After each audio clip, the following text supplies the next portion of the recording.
From almost the very beginning of the development of media technology, the church has found a way to make use of that technology in order to get the hope of the gospel out to the world.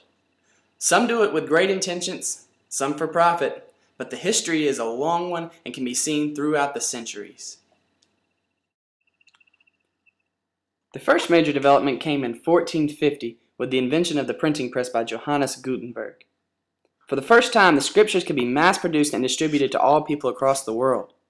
This also created a desire for people to have their own copy, but also for it to be in their own language so that all could understand. This was the first of many major developments for church media. Then, in the late 1800s, radio technology began to surface and be used. The names of Guglielmo Marconi and Nikola Tesla are two of the bigger contributors when it comes to radio technology. Alexander Bell's company played a big part in setting up the use of radio in the U.S. Then, on Christmas Eve, 1906, the very first religious broadcast hit the airwaves. In 1921, Westinghouse used a religious service to test the new technology of remote broadcasting at Calvary Episcopal Church in Pittsburgh.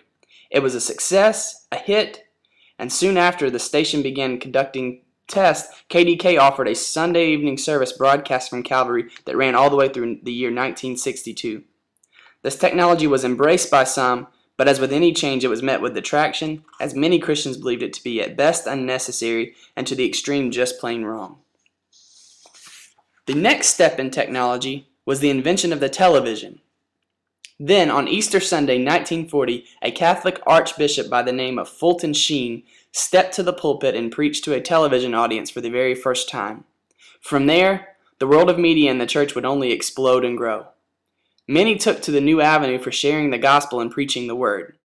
Men such as Oral Roberts, Rex Humbard, Jimmy Swaggart, Jim Baker, and Billy Graham took to the airwaves and developed ministries to reach the masses through television broadcasts.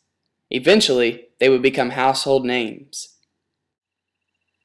What began as simple broadcasts has now grown into, in some cases, multi-million-dollar networks.